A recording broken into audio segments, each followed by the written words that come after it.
Boa noite a todos e a todas. Nessa nossa segunda aula de Direito Constitucional, né? Segundo semestre, ou perdão, do primeiro semestre de 2021. Dia hoje conturbado, né? Desde ontem, para quem está acompanhando aí a pauta do STF, do Direito Constitucional. Dia de muito debate e discussão. Hoje, no meio político, acadêmico, com a prisão decretada pelo ministro do STF, Alexandre de Moraes, né? Apesar de nós estarmos estudando separação de poderes, né? Na última aula iniciamos a aula falando um pouco sobre república, tipologia de federalismo, enfim.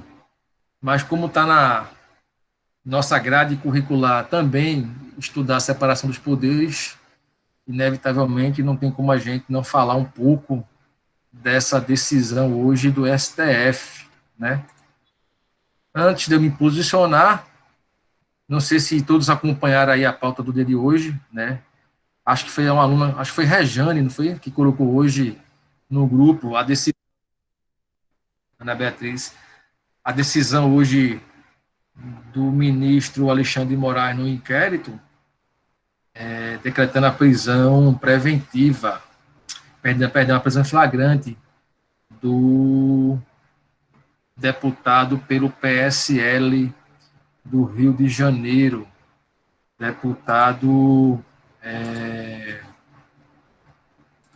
nome do deputado, deixa me ver aqui, que estava lendo, pus até a matéria até agora, deputado pelo PS, Daniel Silveira. Daniel Silveira, do Rio de Janeiro, isso. Pois bem, alguém quer comentar alguma coisa? Porque antes de eu me posicionar, queria ouvir vocês em relação a isso, né? Se alguém tem algum, se alguém tem algum algo a dizer em relação a essa prisão, se acha que foi constitucional, se foi ilegal, o que é que vocês acharam em relação a esse entendimento?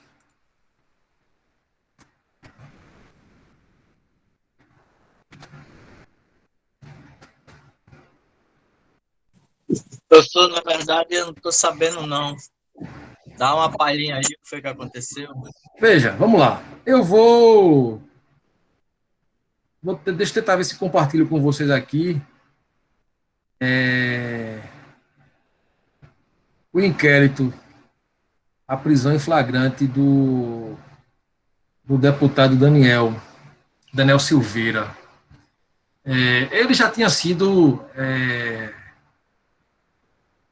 indiciado, me parece, ou foi citado no inquérito que está aberto no STF, o inquérito responsável pelo inquérito de fake news,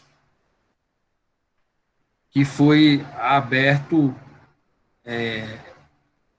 ad ofício, ex ofício, pelo, na época, o presidente do STF, né, abriu um inquérito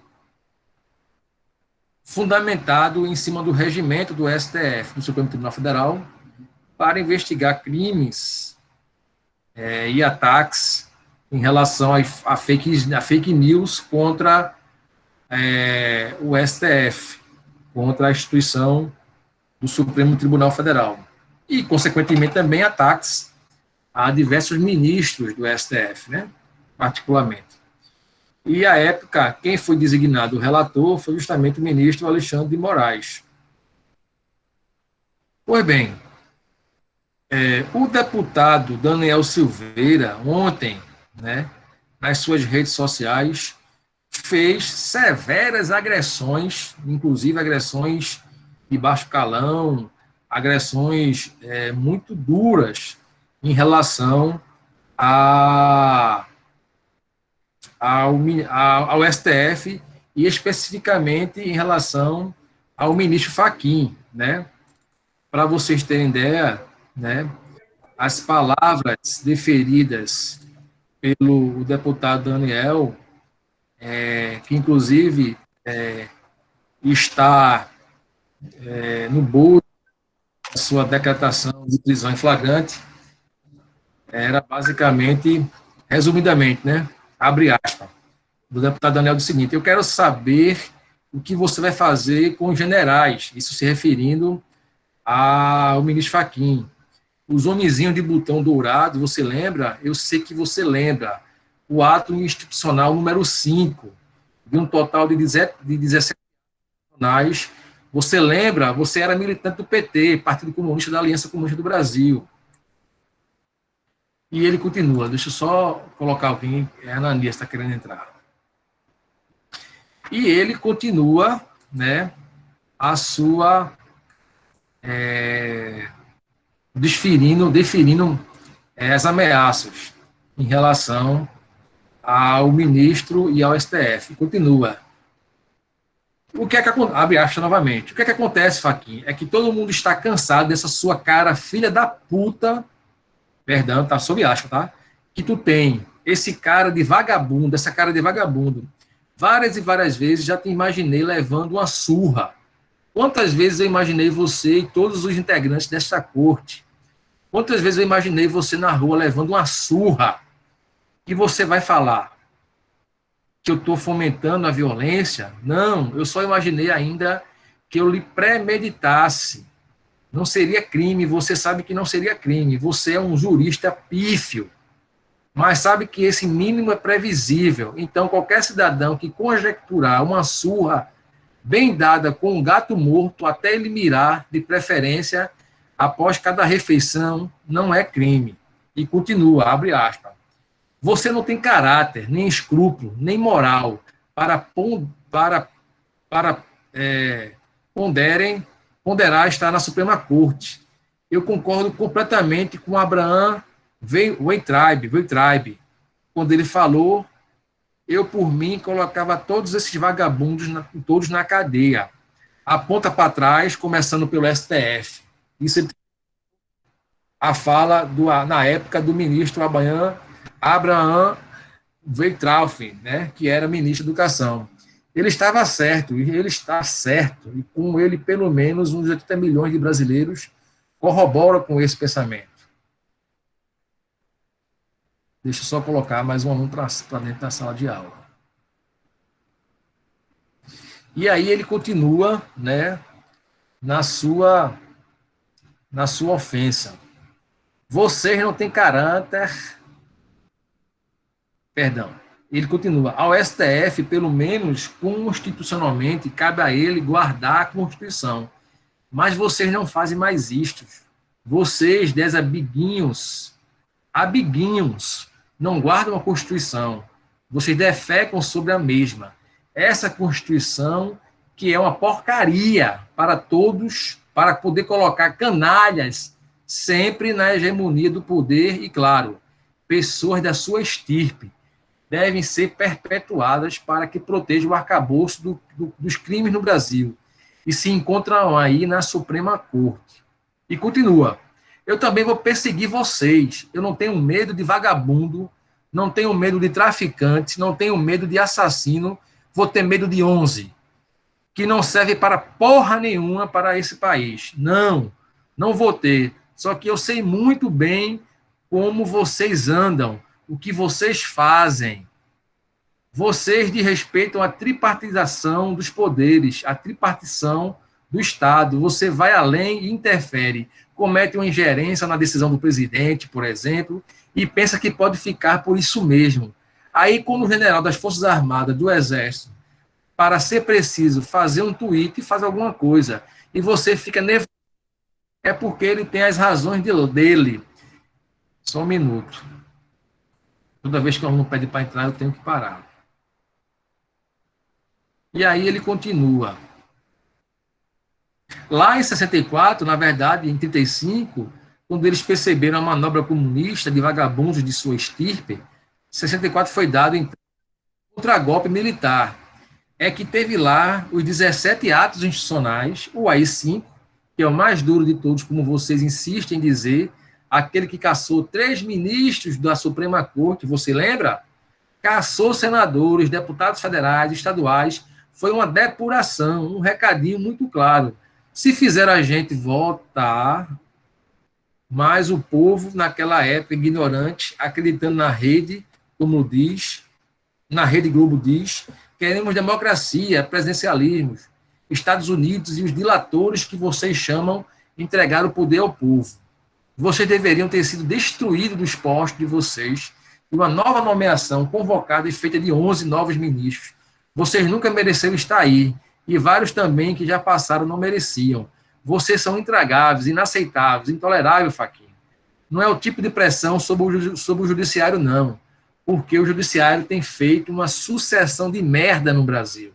Uma sucessão de merda. E quando chega em cima da Suprema Corte, vocês terminam de cagar a porra toda. É isso que vocês fazem. Vocês endossam a merda.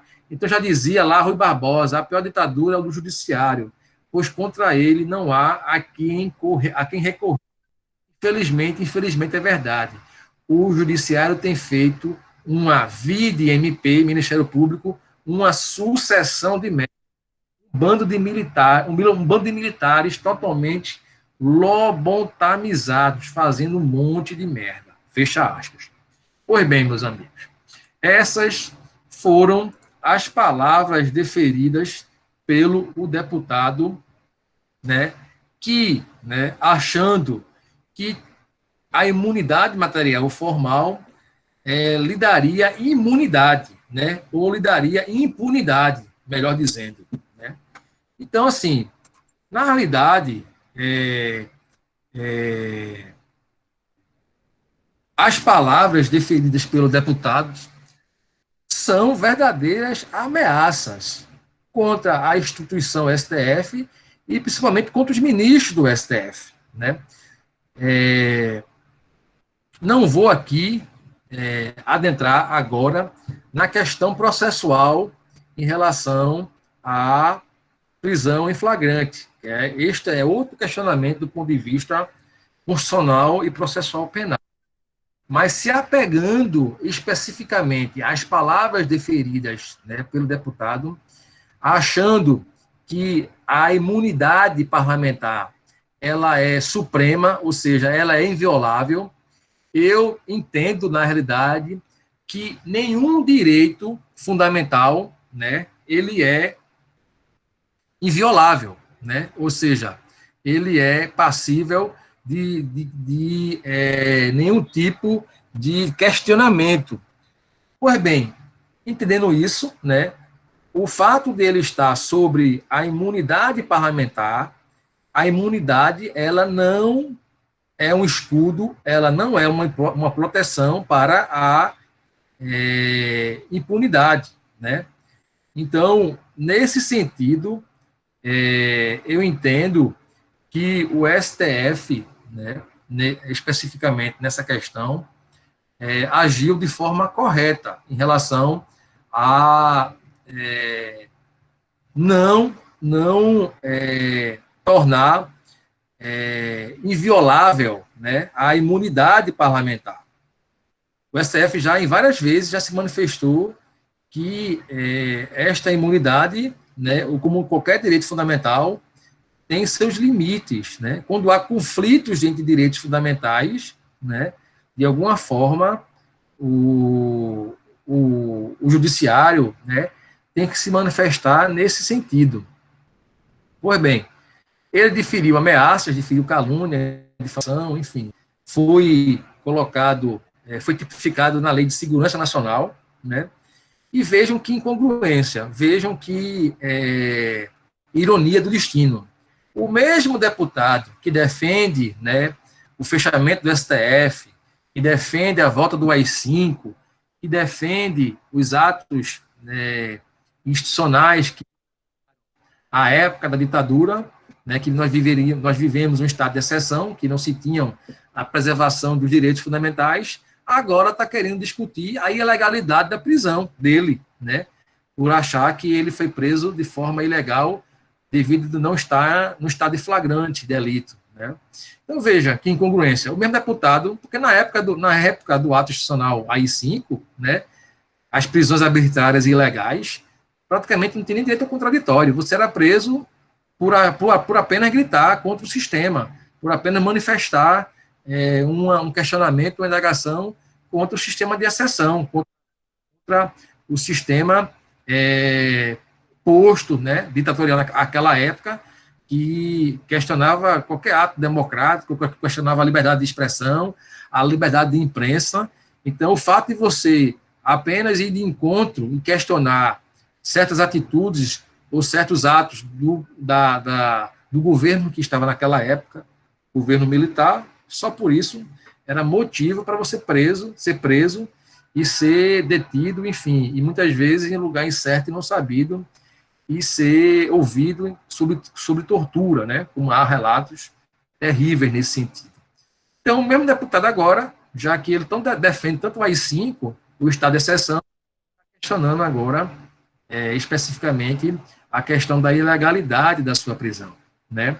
Pois bem, eu entendo, né, que há um questionamento em relação se o fato dele ter praticado, né, todas as ofensas e ter vinculado aquele crime, aí sim eu tenho dúvida se era se era motivo para decretar a prisão em flagrante, né? Eu tenho minha dúvida porque, vejam, o artigo 302 do Código de Processo Penal diz o seguinte: considera-se em flagrante delito quem, inciso primeiro, está cometendo a infração penal, acaba de cometê-la, é perseguido logo após pela autoridade ou por qualquer pessoa em situação que faça presumir ser o autor da infração, é encontrado logo depois com instrumentos, armas, objetos ou papéis que façam presumir ser ele o autor da infração. Pois bem, eu entendo, né? Deixa eu só ver aqui a decisão, qual foi o artigo que o ministro Alexandre Moraes, qual foi o inciso que ele decretou a prisão em flagrante. Deixa eu ver aqui se eu consigo identificar.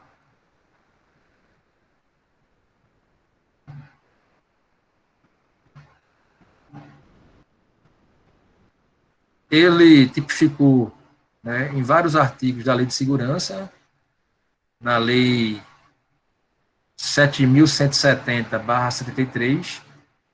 Deixa eu ver aqui, em relação à prisão em flagrante.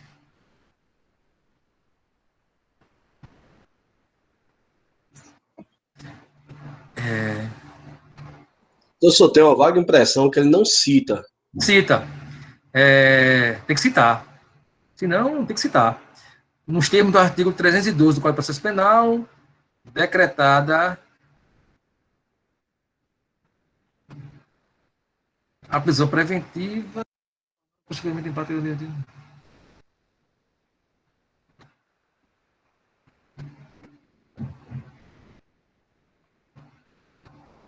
Ele fala o artigo 312, mas ele não cita o inciso, né? Ou seja, há uma, digamos, um obscurantismo, né? Uma omissão em relação qual o estado de flagrância, né?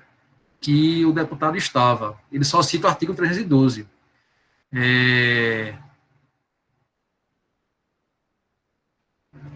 Veja, o que é que ele diz, ministro? Ressalta ainda que, na prática das referidas condutas criminosas, atentam diretamente contra a ordem constitucional e o Estado democrático, apresentando, portanto, todos os requisitos para que, nos termos do artigo 312 do Código de Processo Penal, fosse decretada a prisão preventiva, tornando, consequentemente, essa prática delitiva insuscetível de fiança, exata a previsão do artigo 324, inciso 4 CPP, não será igualmente concedida fiança quando presentes os motivos que autorizam a decretação da prisão preventiva. Então, vejam, deixa eu ver aqui, só uma coisa aqui. Eu não sou processalista, eu não sou penalista, mas em relação à prisão flagrante, né, dá para a gente aprofundar nesse debate. Vejam, o artigo 324,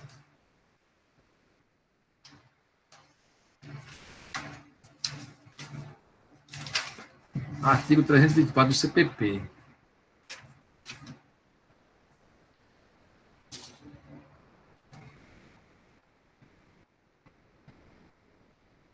fala sobre fiança.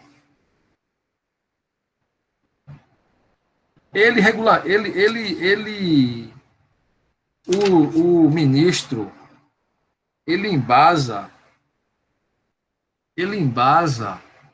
a decisão dele na prisão preventiva.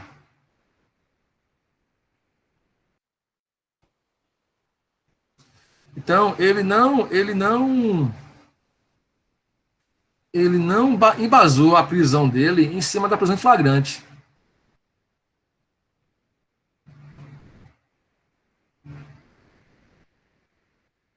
Professor, Ele decretou a prisão preventiva, não foi nem a prisão em flagrante, foi preventiva, né?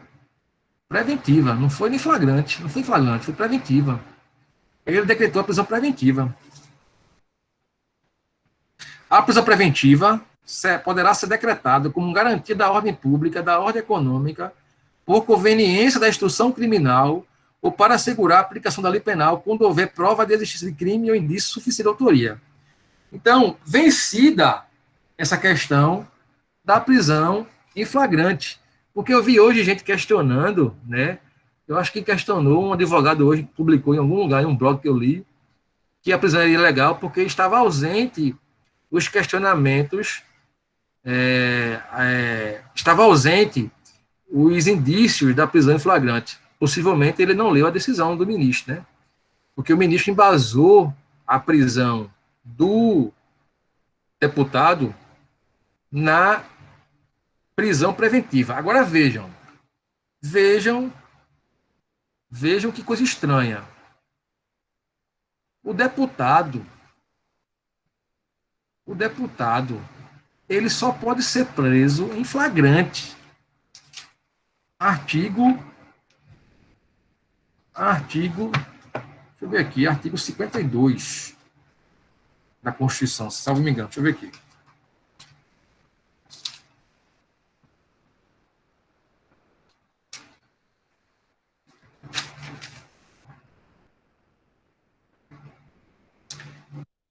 Artigo 53.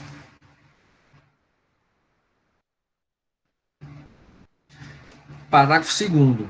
Desde a expedição do diploma, os membros do Congresso Nacional não poderão ser presos, salvo em flagrante crime inafiançável. Neste caso, os autos serão remetidos dentro de 24 horas à casa respectiva para que, pelo voto da maioria dos seus membros, resolva sobre a prisão. Fachin decretou a prisão preventiva e fundamentou justamente no inciso 4º da prisão do crime inafiançável. Então, vejam, salvo em flagrante crime inafiançável. Ele passou por cima da questão, porque o dispositivo constitucional não fala em flagrante delito, fala em flagrante de crime inafiançável. Por isso que ele argumenta no artigo 324, inciso 4 CPP, que diz o seguinte, quando presentes os motivos que autorizam a decretação da prisão preventiva. Então, o crime é inafiançável, ele se baseou no artigo 324, inciso 4 do CPP, porque é justamente que quando está presente, né, os motivos que autorizam a decretação da prisão preventiva, o crime é inafiançável. Então, ele se baseou no artigo 312, que é justamente o requisito da prisão preventiva, de forma concomitantemente com o artigo 324, que diz o seguinte, inciso 4, que quando estão presentes os motivos que autorizam a decretação da prisão preventiva, esse crime é inafiançável. Então, vejam que o flagrante aqui, o dispositivo do artigo 53, parágrafo 2º, diz que não fala em flagrante delito, fala em flagrante de crime inafiançável. Por isso que, neste caso, né, ele fundamentou nesse sentido. Há um questionamento de alguns juristas, né, que o crime, que esse flagrante é o flagrante do crime em flagrante delito. Mas o entendimento do STF, e no caso específico, é em relação ao flagrante de crime inafiançável. Pois bem, O flagrante, né, no meu entender, você tem que conjugar, né, o flagrante do crime inafiançável com o artigo que retrata o CPP, os crimes em flagrante delito, que é justamente o que eu já li, que está previsto no artigo 302 do CPP. No meu entender, você tem que conjugar que o crime seja praticado em flagrante e que esse flagrante seja em crime inafiançável. O ministro Fachin entendeu que se tratava de um crime com critérios da prisão preventiva e, por ser a prisão preventiva um crime inafiançável, era motivo desta prisão. Há uma divergência dos doutrinadores de opiniões que uma parte acha que a prisão é legal e outra acha que a prisão é ilegal. Eu tenho minha dúvida em relação a essa questão processual. Vejam, eu não sou processualista, a minha seara é direito constitucional. Mas vejam, há um questionamento seguinte: no momento que você divulga, né, este vídeo, se for configurado que seja que esse vídeo ele acabou de cometer este prazo, esse intertempo de prazo acabou de cometer, há um debate enorme em relação ao tempo dessa consumação. E se o fato, né, da divulgação e de o vídeo estar sendo reproduzido, ou seja, de o vídeo estar alojado numa rede social, se esse crime é permanente. Se esse crime é permanente, ou seja, se esse crime, o fato de ele estar sendo alojado, vinculado numa rede social, e várias pessoas acessando a todo momento, se esse crime é permanente. Se esse crime é permanente, ele está em flagrante, em constante flagrante. Então, há um questionamento em relação a isso, questionamento, inclusive, que parte da seara para o direito penal, se o crime é permanente ou não. Se o crime for permanente, o estado de flagrância, do flagrante, ele é permanente, porque a consumação do crime é durante o tempo. Por exemplo, vocês ainda não estudaram direito penal, mas eu vou fazer uma analogia. O sujeito que é traficante, né? O cara tá vendendo, pego com 10 pedras de crack, negociando 10 pedras de crack. Então, enquanto ele está consigo, né, seja no bolso ou na sua casa, aquilo ali é um crime permanente. Porque o fato dele estar carregando pedras de crack, ou de cocaína, ou de maconha, enfim, 1 quilo de maconha, ou 1 quilo de cocaína, enquanto ele estiver possuindo, conduzindo, transportando, ou guardando na sua casa, é um crime permanente. No momento que a polícia encontrar ele com aquela quantidade de drogas, é um crime permanente, portanto, se encontra no estado de flagrante. Ok?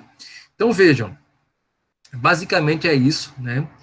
O que é que vai acontecer agora, né? A Câmara dos Deputados vai se reunir e vai deliberar, né, pelo voto da maioria de seus membros, se mantém ou não o deputado preso. É o que diz o artigo 53, parágrafo 2º da nossa Constituição. Desde a expedição do diploma, os membros do Congresso Nacional não poderão ser presos, salvo em flagrante de crime inafiançável.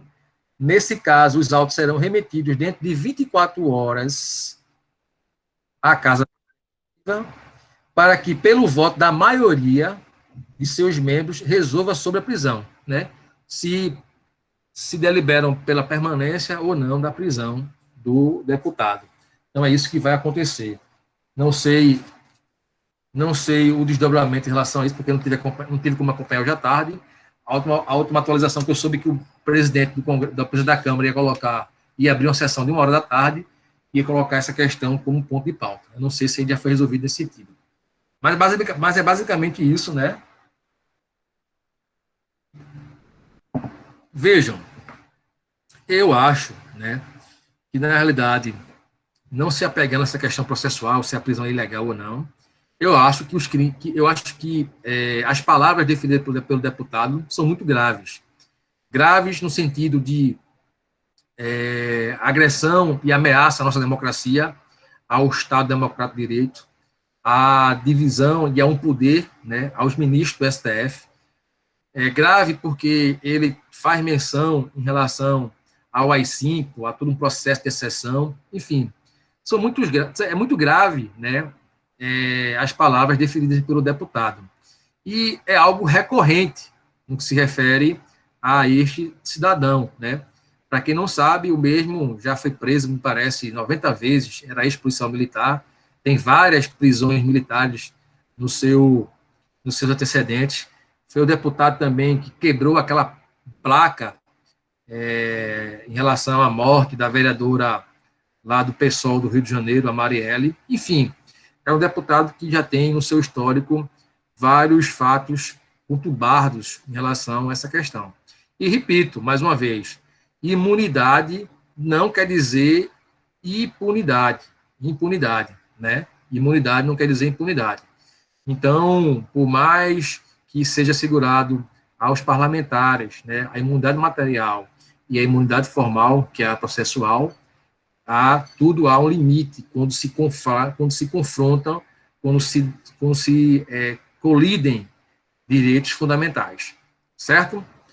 Bem, era isso que eu queria dizer, para não me alongar mais nesse assunto, mas inevitavelmente era importante a gente debater nesse sentido para vocês terem que é algo hoje e desde hoje que está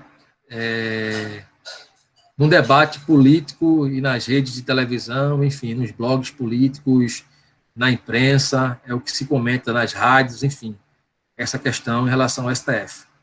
E por coincidência, né, amanhã eu vou escrever um artigo no blog a qual fui convidado e vou estrear justamente o texto que eu vou finalizar ainda hoje à noite, é justamente o papel do STF e suas aflições em relação a essa incompreensão, muitas vezes, que a população não tem do papel do STF, né? Esse papel, muitas vezes, contra-majoritário em relação aos atos do Poder Legislativo e do Poder Executivo, né? Amanhã eu disponibilizo para vocês o meu texto nesse sentido. Pois bem, voltando, né? Tem alguém hoje que está entrando pela primeira vez? Não, né? Todos estavam na aula ou tiveram a primeira aula da semana passada, né? Pois bem, nós terminamos, né? Eu parei, deixa eu ver aqui, deixa eu me rememorar o assunto, só um minuto. Deixa eu ver onde foi que eu parei.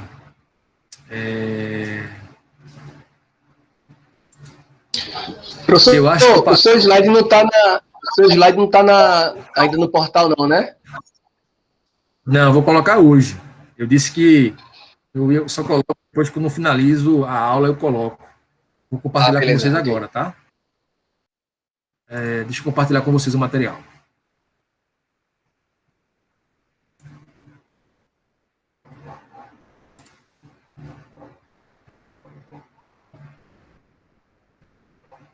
Só um minuto.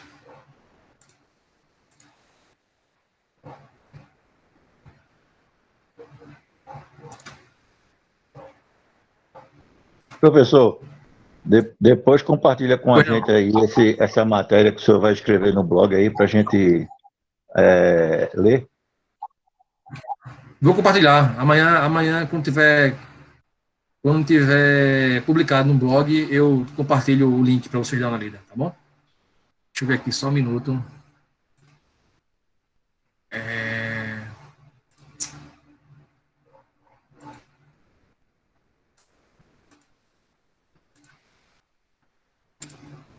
Vamos lá. Tipologias do federalismo. Acho que eu parei por aqui, não foi? Foi. Deixa eu ver aqui. Vou botar só um pouquinho aqui. Não, foi aqui não. Foi na lâmina número 8. Federalismo por agregação e por desagregação, né? Rememorando um pouco, a gente tinha falado das espécies de federalismo, né? Na movimentação centrífugo, né? Que é justamente que foi o movimento feito em relação ao federalismo dos Estados Unidos, né? Lá houve uma união em relação aos Estados Federados, né?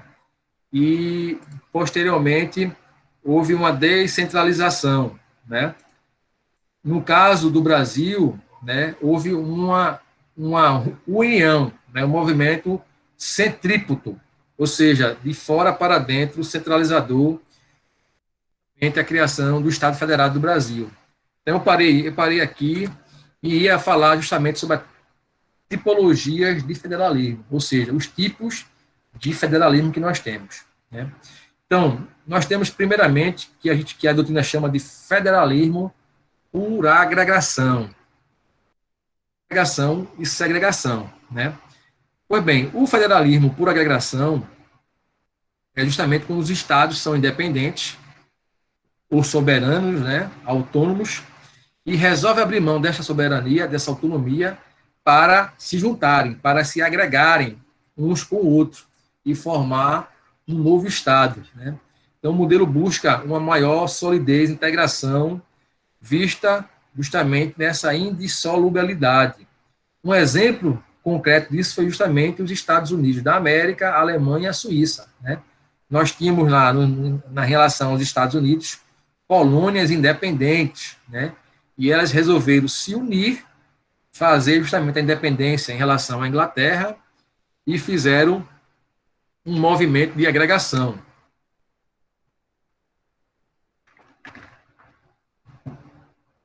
Por sua vez, nós temos também o federalismo de desagregação, né? Ou seja, que surge a partir de determinado Estado unitário que resolve se descentralizar, separar, em obediência a imperativos políticos. O Brasil é exemplo de federalismo por desagregação, que surgiu a partir da proclamação da República, materializando-se um novo modelo de Constituição com a Constituição de 1891, né? Nós éramos uma monarquia, né? Foi proclamada uma república e houve justamente esse rompimento com a monarquia, né? Essa segregação. Vejam, não confundam, viu? Não confundam tipos de federalismo com o movimento de criação dos estados, que são coisas diferentes. O movimento é uma coisa e a tipologia do federalismo é outra coisa, tá? Pois bem, existe o federalismo dual ou cooperativo. No federalismo dual, a separação de atribuições entre os estados federados é extremamente rígida, não se falando em cooperação ou interpenetração entre eles. O exemplo seria os Estados Unidos e sua origem. Flexibilizando a rigidez do modelo dual clássico, sobrevém um modelo cooperativo, especialmente durante o século XX, com o surgimento do Estado do bem-estar social, do Estado da providência, né? Nesse modelo, as atribuições serão exercidas de modo comum ou concorrente, subestabelecendo-se uma verdadeira aproximação entre os entes federados, que deverão atuar em conjunto, assim, modernamente, percebe cada vez mais uma gradativa substituição do federalismo dual pelo cooperativo. O modelo brasileiro pode ser classificado como um federalismo cooperativo, né? Um exemplo desse modelo brasileiro do federalismo cooperativo é o que nós temos em relação, principalmente, às matérias concorrentes, né, dos estados, da União e do município. Por exemplo, o modelo cooperativo que nós temos no SUS, né, no Sistema Único de Saúde. Vejam que não cabe só executar ou legislar, né, em relação ao executar a política da saúde. Nós vivemos num sistema de cooperação, onde, né, tendo como parâmetro o SUS, né, o SUS, a União difere, né, escreve as diretrizes gerais da política de saúde, né, as diretrizes gerais, as diretrizes centrais, e os estados e os municípios, né, trabalham em cima da média ou da grande complexidade, e o município em cima da saúde básica, principalmente da saúde básica da família, né, do atendimento básico da família, que a gente chama de baixa complexidade, né, do direito da saúde básico. Então, vejam que o nosso sistema é um sistema de cooperação, de um federalismo de cooperação.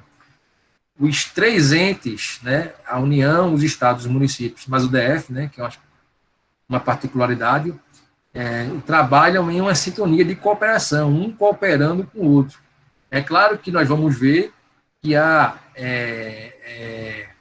atribuições, né, específicas de cada ente federativo, mas também há atribuições que são compartilhadas, que são cooperadas, ou seja, que os entes podem entre si cooperarem e terem atribuições que são atribuições concorrentes, o que a doutrina chama. Pois bem, e há também o federalismo simétrico ou assimétrico. A assimetria ou a assimetria do federalismo decorre dos mais variados fatores, seja em relação à cultura, seja no concernente ao desenvolvimento da língua, etc. O federalismo simétrico verifica-se no federalismo simétrico verifica-se homogeneidade de cultura e desenvolvimento, assim como a língua, como é o caso dos Estados Unidos, né? Por outro lado, o federalismo assimétrico pode decorrer da diversidade da língua e cultura, como se verifica, como, por exemplo, nos 4 diferentes grupos étnicos da Suíça, né? Cantões, ou também no caso do Canadá. Quem não sabe, o Canadá é um país bilíngue, né? Uma parte fala inglês, outra parte fala francês. No Brasil, há certo erro de simetria, pelo fato de o Constituinte tratar de modo idêntico os estados, como se verifica na representação do parlamento. Cada estado, não importa o seu tamanho ou seu desenvolvimento, elege um número fixo de 3 senadores, cada qual com 2 suplentes. Então, vejam que o tratamento que o legislador deu em relação ao nosso tipo de federalismo é um federalismo simétrico. Por quê? Nós temos, né, 27 estados da federação, mais o Distrito Federal. E cada estado elege 3 senadores. Vocês sabem que os deputados, né, no Congresso Nacional, eles representam, são os representantes legítimos do povo. Os senadores, eles são representantes dos estados federados, dos estados da federação. Por isso que há essa simetria, independente do quantitativo de eleitores, independente da dimensão dos estados, independente do quantitativo de municípios que tem, os estados, de uma forma simétrica, eles são representados de forma igualitária por 3 senadores, né? Então, no Senado, por isso que nós temos 81 senadores, então há um equilíbrio, há uma simetria no Senado Federal, porque cada estado ele é representado por 3 senadores. Então, por isso que há essa simetria no que se refere à questão do Estado brasileiro. Certo? Pois bem, dito isso, né, vamos falar um pouco agora do federalismo orgânico. O federalismo orgânico é justamente quando o Estado deve ser considerado um organismo. Busca-se, dessa forma, sustentar a manutenção do todo detrimento da parte. Os Estados-membros, por consequência, aparecem como um simples reflexo do todo-poderoso poder central.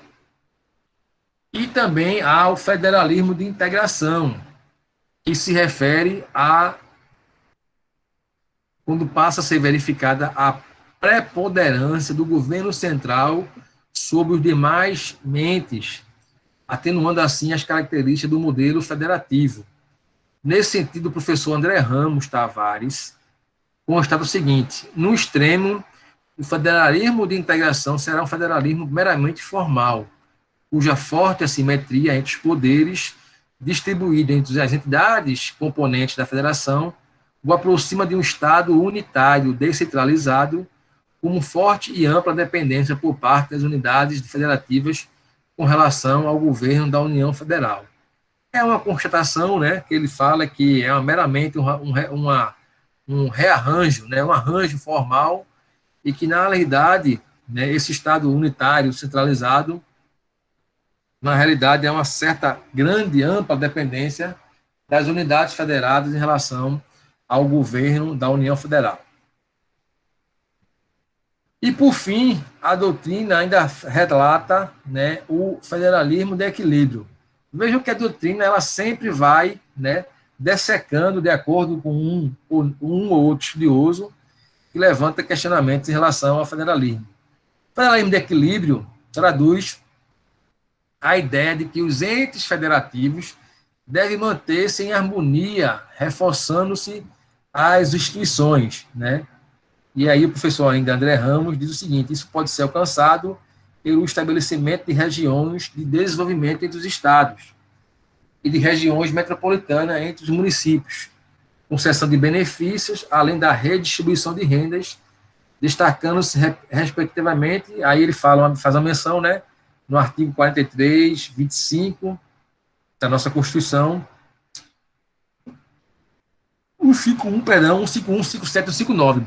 E aí tem muito a ver com, por exemplo, com a Zona Franca de Manaus, citando aqui um exemplo, né, desse federalismo de equilíbrio, onde você tem uma região que há um desequilíbrio, e aí o poder constituinte, o poder, né, da União,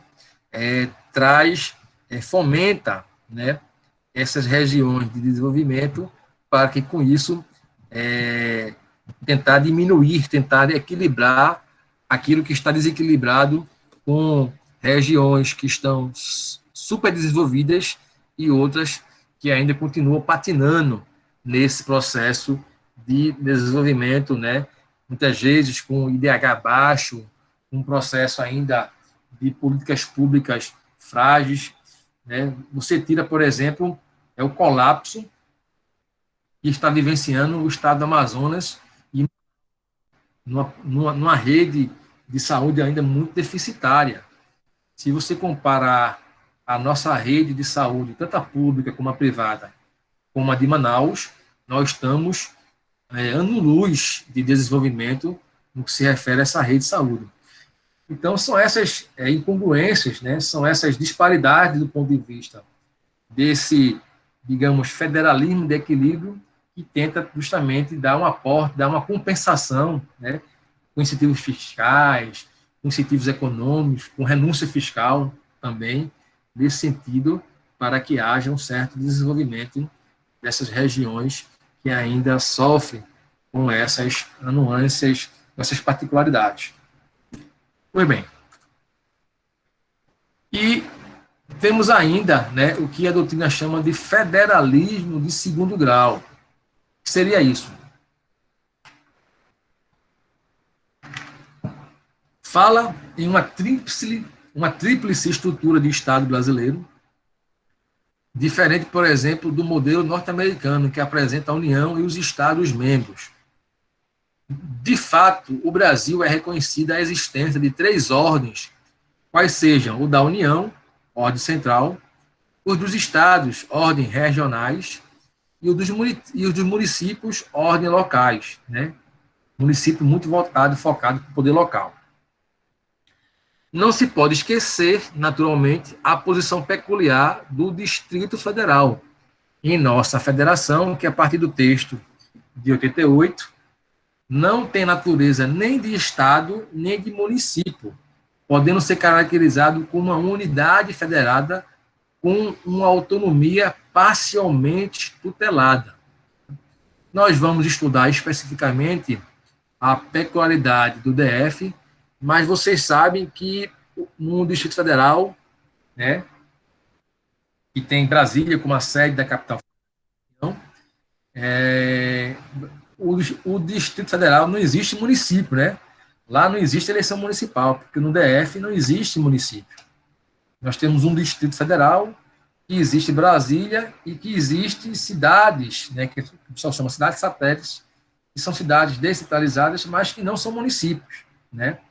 São distritos, digamos assim, que não se configuram, que não estão organizadas enquanto municípios no DF.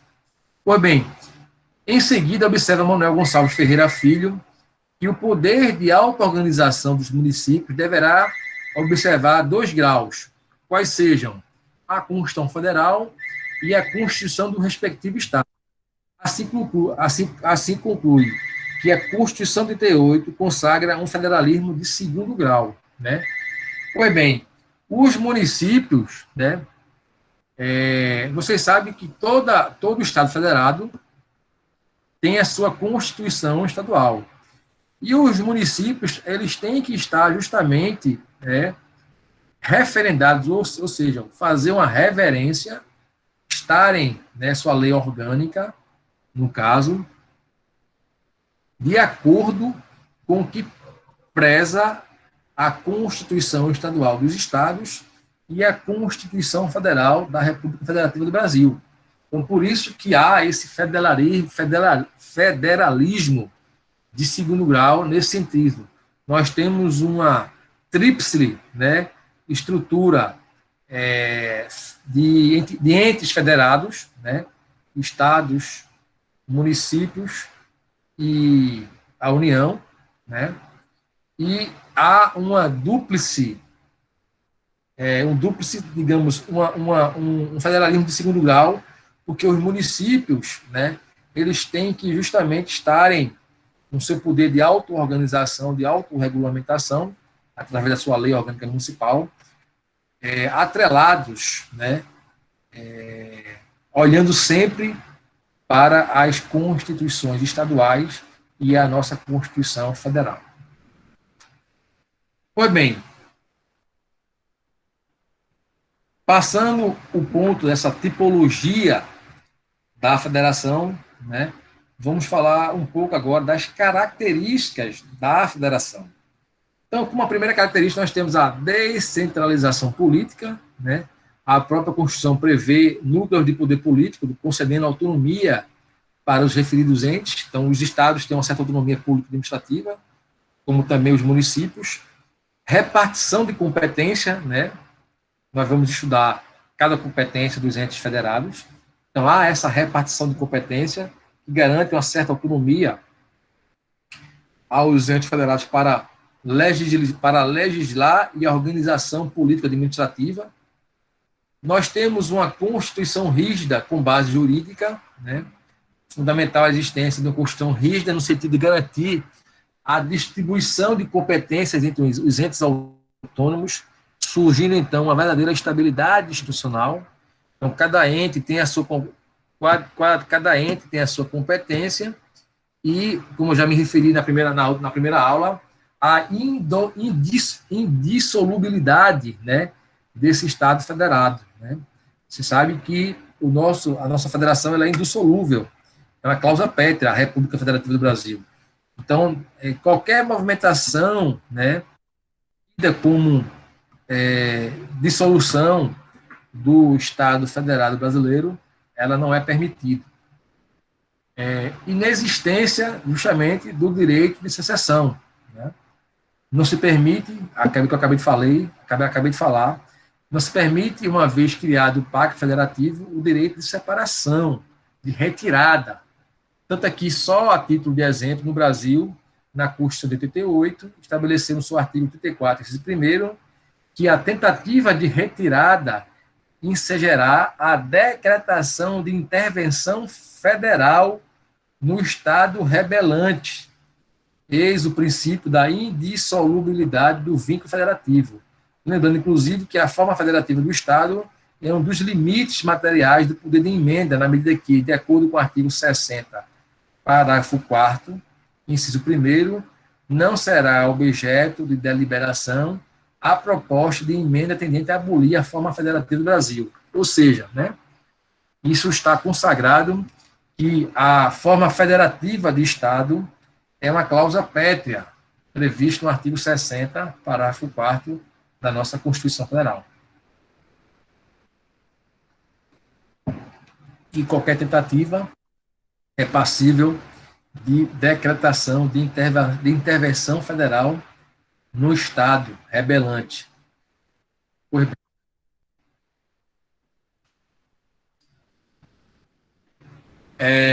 Uma outra característica ainda dos Estados Federal, da nossa federação, é que soberania do Estado Federado, né, do Estado Federal. A partir do momento em que os Estados ingressam na federação, perdem soberania, passando a ser autônomos, né? Os entes federados são, portanto, autônomos entre si, de acordo com as regras constitucionais, nos limites de sua competência. A soberania, por seu turno, é característica do todo, do país, do Estado federado, do Estado federal.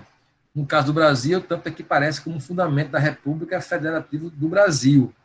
Então, veja, não confundam autonomia com soberania. Quem defende e quem tem a prerrogativa de defender a nossa soberania é a União, né? Que está atribuído ao Exército Brasileiro, às Forças Armadas, né? Então, quem defende a soberania é a União. Se há um ataque à nossa soberania, esta competência é da União, né? E os estados, né, os entes federados, são autônomos entre si. Cada um tem a sua autonomia. A União não pode interferir na autonomia dos estados e os estados não podem legislar naquilo que a União tem como autonomia para legislar, ou seja, aquilo que a União tem como legislar de forma especial. Então, vejam que a autonomia ela não se confunde com a soberania, né? Uma outra questão é outra característica é a questão da intervenção.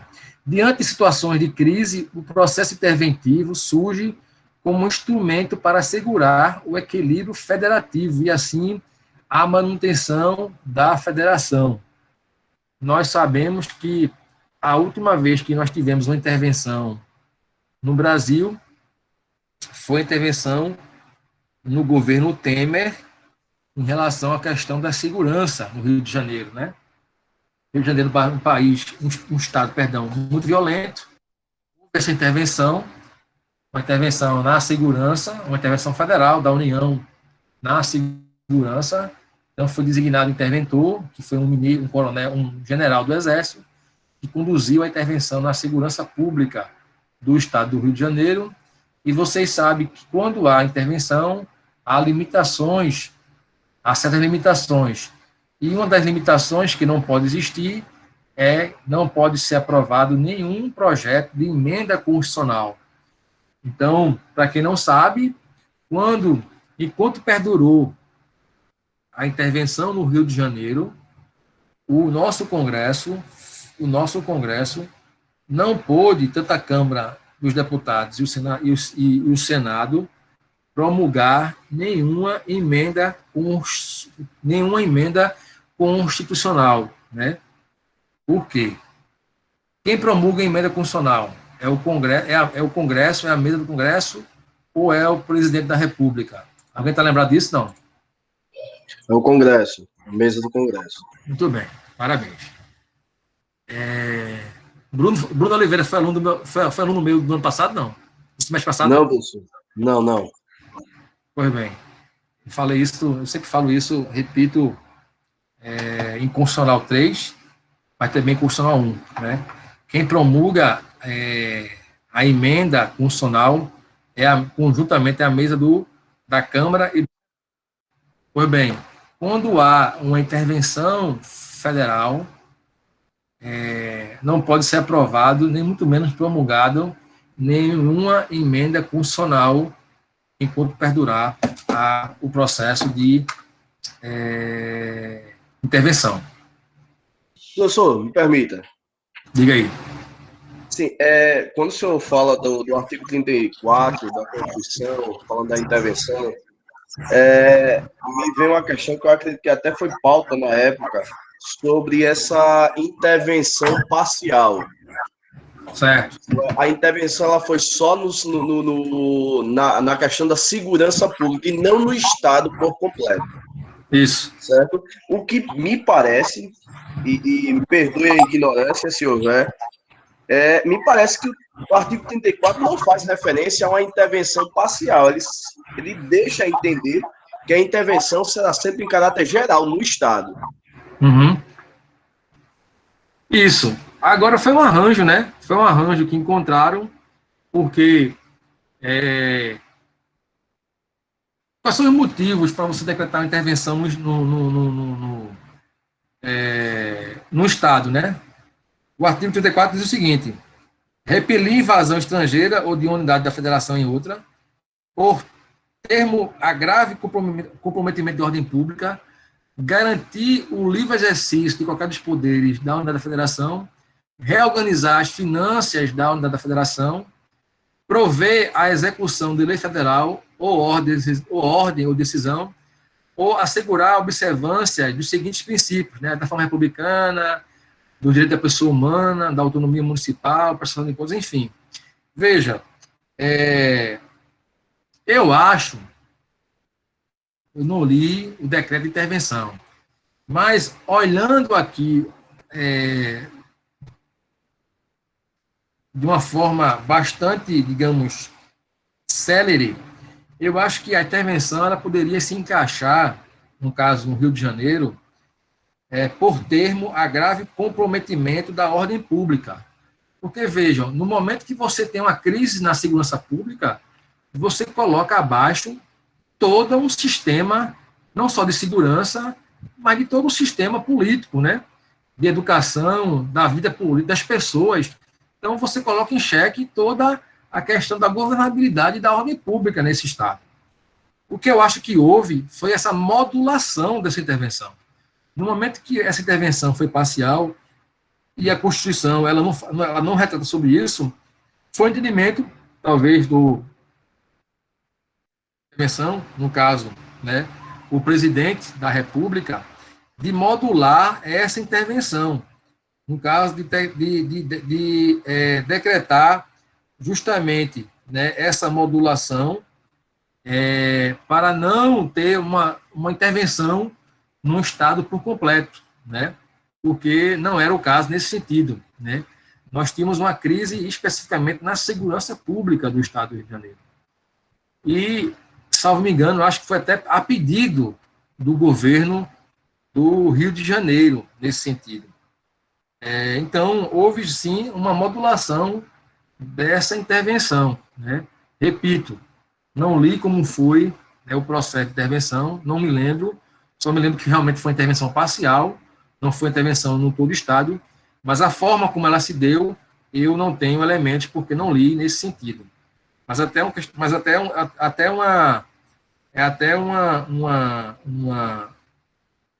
um questionamento bem suscitado para eu ver, né, como é que foi redigido essa argumentação para se colocar a termo apenas de forma certo? Mas foi isso.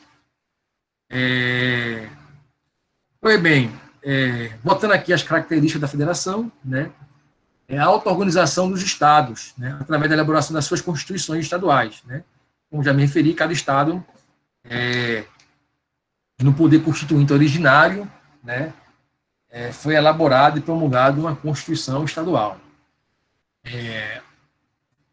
Uma outra característica da federação é o órgão representativo dos Estados-membros, né? No Brasil, de acordo com o artigo 46, a representação dos Estados-membros se dá através do Senado Federal, como já me referi.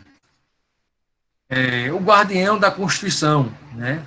É uma característica da nossa federação que a última palavra em relação às violações, né, ou a defesa da nossa Constituição é o Supremo Tribunal Federal. Uma outra característica também em relação ao Pacto Federativo é justamente a distribuição de receitas, né? Então, o artigo 157 e 159 garante essa redistribuição, claro, muitas vezes discutida, né? Essa forma do Pacto Federativo brasileiro, essa concentração de receitas, somente por parte da União, né? A União é que arrecada muito mais. Pois bem, terminando essa questão das características da federação, vamos tratar aqui agora um pouco do breve histórico de como surgiu, né, da historicidade da federação. Pois bem, eu tinha falado, né, na aula anterior, falando um pouco da formação de como foi a formação dos Estados Unidos da América, né? Principalmente um estado crucial nos Estados Unidos foi a Filadélfia, né? Onde se reuniu as 13 colônias, primeiramente para decretar a independência, né? Veja, no Brasil, a federação ela surge com o decreto de número 1, em 15 de 11 de 1889, né, a proclamação da República. Decreto que foi instituidor também da forma republicana de governo. A consolidação veio com a primeira Constituição Republicana, a de 1891, que em seu artigo 1º estabeleceu o seguinte: a nação brasileira, veja que o brasileiro ainda com Z, viu, adota como forma de governo sob o regime representativo a República Federativa, proclamada em 15 de novembro de 1889, e constitui-se por união perpétua e indissolúvel das suas antigas províncias e Estados Unidos do Brasil, né?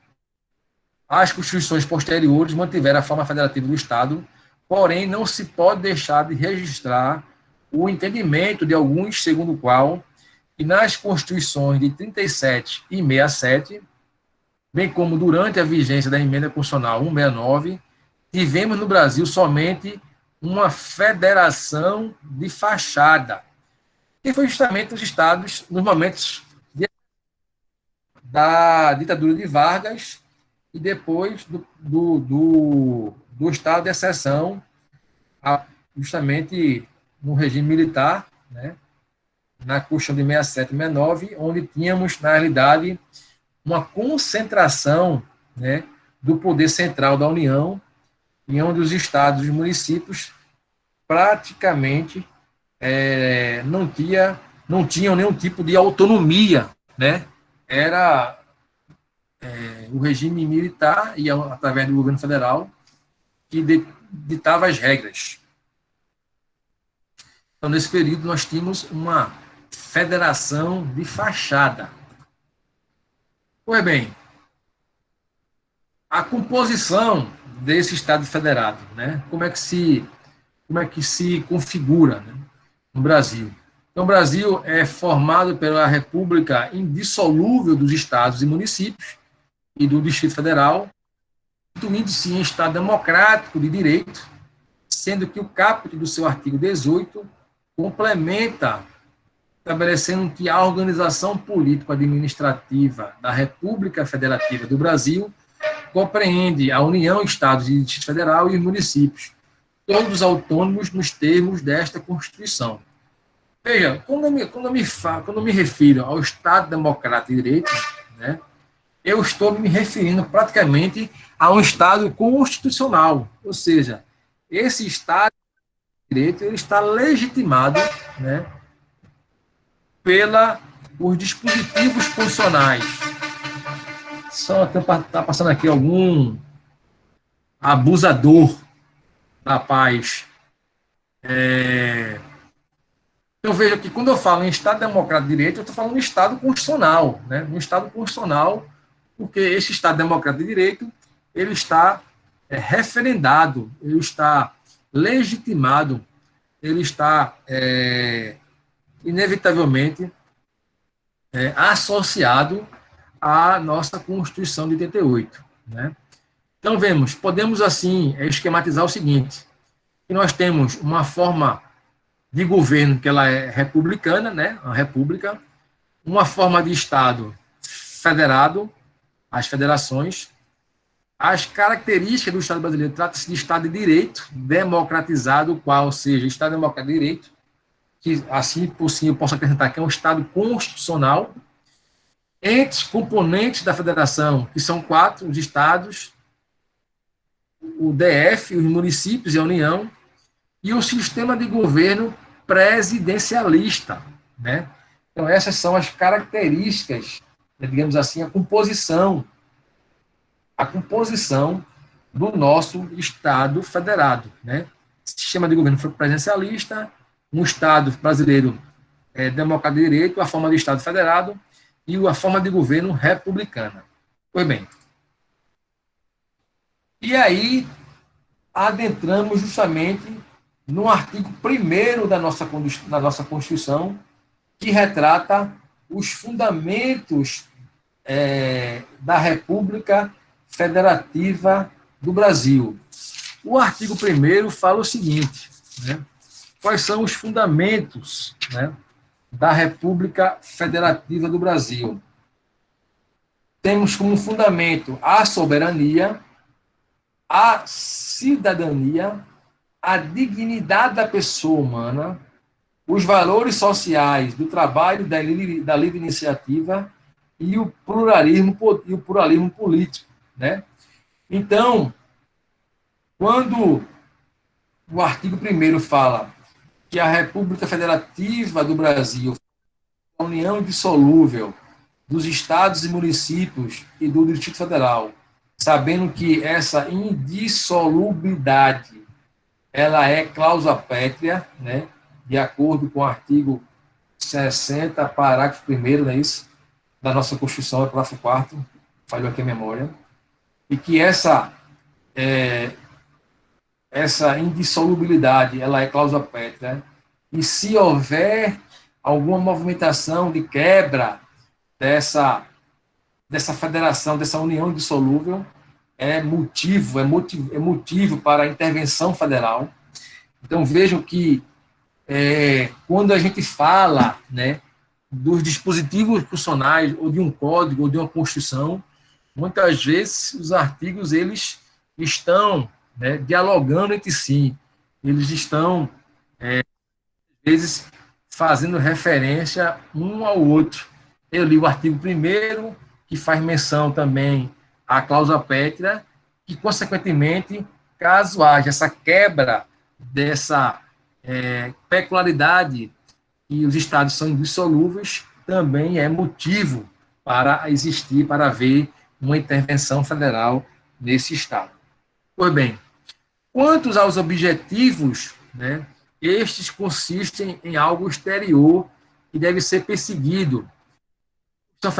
A Constituição Federal de 88 define como objetivos, né, da nossa República os seguintes: construir uma sociedade livre, justa e solidária, garantir o desenvolvimento nacional, erradicar a pobreza e a marginalização e reduzir as desigualdades sociais e regionais, promover o bem de todos, sem preconceitos de origem, raça, sexo, cor, idade e qualquer outras formas de discriminação. Isso tudo está previsto no artigo 3º da nossa Constituição, que justamente fala dos objetivos fundamentais da República Federativa do Brasil. Os princípios que regem a República Federativa do Brasil em relação às relações internacionais. Está previsto justamente no artigo 4º, né? Se vocês puderem acompanhar aí, o artigo 4º é praticamente leitura de código, né? É leitura dos dispositivos constitucionais, é leitura do artigo 4º da nossa Constituição. Constitui... Pois não, para falar. Desculpa interromper. Eu paguei com o senhor Constitucional 1. Certo. E aí agora eu fiquei na dúvida aí com relação aos assuntos e os artigos da Constitucional 2. Certo. Por quê? Esse início aí a gente viu em Constitucional 1. Sim, viu sim. 2, 3, 4, 5. E aí eu fiquei em dúvida agora com relação ao Constitucional 2. A gente vai ver de que artigo até qual para poder imprimir aqui. Não, veja, nós vamos estudar a partir do artigo 18, que trata justamente, artigo 18 não, perdão, do artigo 18, que é justamente o título 3 da Organização dos Estados, que é a da Organização Política e Administrativa. Se você Aí, for... Constitucional 2 vai do 18 até qual, professor? Eu estou com a Constituição aberta aqui para poder imprimir, para ficar mais fácil acompanhar e ler.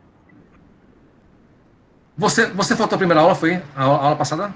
Não, faltei não, professor. Inclusive pedi um material ao senhor para poder imprimir e acompanhar aqui. Pois é, eu não falei em relação eu não falei em relação aos assuntos que nós vamos estudar nessa aula, ou nesse semestre. Nós vamos estudar a organização dos estados, aí vai vir o artigo 18, artigo 20 da União, todo o artigo 20, que é um artigo extremamente, um dos maiores artigos da nossa Constituição, é o artigo 20, que ele traz justamente a competência da União, dos estados, né, que fala sobre da União. Aí vamos estudar a competência da União, que é o artigo 21, que é um artigo grande também, o artigo 22, que fala das competências privativas dos entes federados, o que compete à União, o que compete privativamente à União. Vamos estudar o poder legislativo, os municípios, os estados, as características, tudinho. A administração pública nós não vamos estudar, e vamos estudar também intervenção, né? Então, o assunto de Constitucional 2, né? Deixa eu só abrir aqui a ementa, porque de cabeça, para falar para você especificamente, mas eu falei isso na primeira aula. Nós vamos estudar... Eu anotei. É do 18 do Estado. Do 18 até o artigo... Do 18... Na primeira parte, do artigo 18 até o artigo 34. Do 18 ao 34. Essa é a primeira parte, certo? 84. Mas nós vamos estudar poder do artigo 18 ao artigo 34. 34. Certo? Isso. 18 a 34. Do artigo 18 ao artigo 34. Ok, professor, obrigado. Ao capítulo do artigo 34, que vai também até o artigo 36, que é a complementação do artigo 34, que fala justamente da decretação da intervenção. Então, nós vamos estudar o capítulo, primeira parte, né? O título 3 da Constituição, que é o capítulo 1, o 2, o 2 e o capítulo 3, 4, 5 e 6. Então, nós vamos estudar praticamente todo o título 2, perdão, do título 3 da nossa Constituição, que é da organização do Estado. Então, todo o título 3 será estudado nessa primeira parte. Depois nós vamos estudar uma parte do processo legislativo e do poder legislativo, certo? Pois bem, voltando aqui. Eu estou falando, inicialmente, desse artigo 1º, 2º, 3º e 4º, porque, inicialmente, eu estou falando de federação. Como eu vou entrar no assunto de organização do Estado, né, essa parte preliminar, inevitavelmente, nós temos que falar de federação, do Estado federado, com todas as suas particularidades. Pois bem, sim, voltando aqui ao artigo 4º, né? O artigo 4º, ele fala justamente dos princípios, né, da federação, que é basicamente leitura de código. Eu não vou aqui ler os dispositivos, os incisos do artigo 4º, mas rememorando que quando eu falo de federação, eu tenho que me ater, né, aos objetivos da República Federativa Brasileira, que são no artigo 3º, e aos princípios que regem essas relações internacionais da República Federativa do Brasil. Tá? Pois bem, dito isso, vamos falar agora, né, sobre os símbolos e os idiomas, e o idioma oficial da República Federativa do Brasil. Vejam, o idioma oficial da República Federativa do Brasil, claro, é a língua portuguesa, né? Daí seu ensino fundamental regular ministrado em língua portuguesa, assegurando às comunidades indígenas, contudo, também a possibilidade de utilização de suas línguas maternas e processos próprios de aprendizado. Então, o artigo 13, ele sempre é combinado com o artigo 210 da nossa Constituição. O que diz o artigo 13 da nossa Constituição? Faz o seguinte: a língua portuguesa é o idioma oficial da República Federativa do Brasil. Mas se você abrir o artigo 210, parágrafo 2º, artigo 210, parágrafo 2º, diz o seguinte: o ensino fundamental regular será ministrado em língua portuguesa, assegurado às comunidades indígenas também a utilização de suas línguas maternas e processos próprios de aprendizagem. Vejam, se cair numa prova um questionamento que é verdade que a língua oficial no Brasil é a língua portuguesa, portanto, é a única que pode ser ministrada em sala de aula para o ensino federal, para o ensino fundamental. É falso ou é verdadeiro essa afirmação? A CESP adora as perguntas assim. Então é falso, né? Por quê? Por mais que a língua portuguesa seja a língua oficial brasileira, a nossa Constituição também garante como direito a língua, né, das comunidades indígenas também sejam ministradas, asseguradas no processo de aprendizagem dessas comunidades indígenas, ok? Isso é uma verdadeira casca de banana. Pois bem, os símbolos da República Federativa do Brasil são, ainda no artigo 13, no artigo 13º no artigo 13 da nossa Constituição, a bandeira, o hino, as armas, né, que são brasão de armas, o selo nacional, sendo que os estados, o Distrito Federal e os municípios poderão ter seus próprios símbolos. Então, isso está disposto justamente no artigo 13, parágrafo 1º e 2º, né? São símbolos da República Federativa do Brasil, a bandeira, o hino, as armas e o selo nacional. Os estados e o DF e os municípios poderão ter seus próprios símbolos, né? Então, vejam, a preocupação em relação aos símbolos é tamanha que o legislador criminalizou certas condutas, destacando-se o artigo 35 da Lei 570071, que caracteriza como contravenção penal violações a disposições referidas na lei, sem, contudo, haver a definição específica do tipo penal, caracterizando como norma penal em branco. E o artigo 161 do Código Penal Militar criminaliza o desrespeito, o ultraje ao símbolo nacional. Para ilustrar, apesar de termos encontrado apenas um acórdão no STJ e outro no STF, em relação ao crime previsto no Código Penal Militar, transcrevemos a ementa de interessante julgado em que o STF analisou a conduta de militares que postaram na internet a dança do hino nacional em ritmo de funk. Isso foi em 2013, tá? Então, aí está um pedaço da ementa do julgamento que diz o seguinte: de respeito ao símbolo nacional, previsto no Código Penal Militar, recrutas que no interior da organização militar, onde serviam devidamente fardados, entraram em formação e passaram a dançar uma versão modificada do hino nacional em ritmo de funk. Conduta desrespeitosa, filmada com a anuência de todos os participantes e divulgada na rede municipal, na rede mundial de computadores. O STF, a conduta desrespeitosa dos acusados foi imprópria e inadequada, constituindo verdadeiro ultraje ao hino nacional brasileiro, amodando-se, portanto, ao crime de desrespeito ao símbolo nacional, previsto no artigo 61 do CPM, presentes o dolo de ultrajar e a potencial consciência, da ilicitude da conduta, uma vez que os embargantes declaram que receberam instrução sobre como deveriam se comportar quando da execução do hino nacional.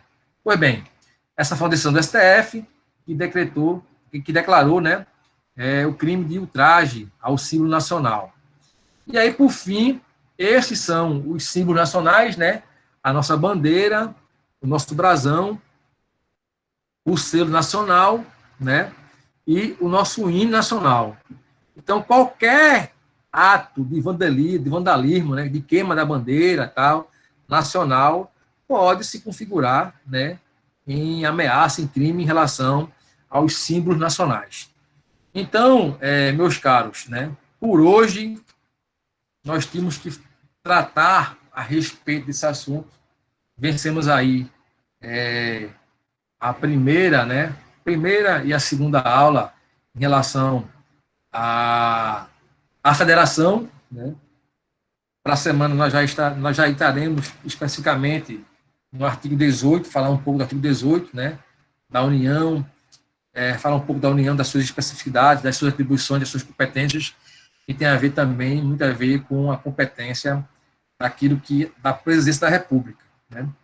Então, por hoje, ficamos por aqui, né? Se alguém tiver alguma pergunta, alguma dúvida, a palavra está franqueada nesse momento. Se não, nos veremos na próxima aula. E acompanhando sempre, claro, a pauta e os desdobramentos do funcional na nossa vida cotidiana, né? O julgamento do STF sempre durante a semana, a pauta política sempre esbarra em questões que envolvem o direito constitucional, né? Então, sempre aí o debate acalorado em relação a isso. Professor, o senhor vai colocar Leilani, após finalizar a aula? O senhor pode fazer após isso? finalizar a aula, vou colocar esse material no portal. Às vezes, eu só coloco a gravação da aula só no outro dia no link, né, no YouTube, porque eu tenho que baixar, muitas vezes, subir esse vídeo para o YouTube. Aí eu só faço isso no outro dia, geralmente, que agora, quando termina a aula, enfim, geralmente tem que fazer outras atribuições. Às vezes também descansar, mas hoje é um dia que eu tenho que fazer também outras atribuições. Tá certo, com certeza, obrigado. Com certeza, o material da aula de hoje eu vou colocar, tá? Já está pronto. Muito obrigado, professor. De nada, querida. Então, meus caros, meu boa noite a todos e a todas, né? E aí, obrigado pela presença de vocês. Nos encontraremos para a semana e firme na luta, que para a semana estaremos aqui no mesmo bate-canal, no mesmo horário, às 19 horas, para falar um pouco e trocar essas ideias em relação a direito constitucional. Tá bom? Ok, professor, obrigado, boa noite. Tá certo, professor. Obrigado. Boa noite. Um abraço. Boa noite. Boa noite, professor.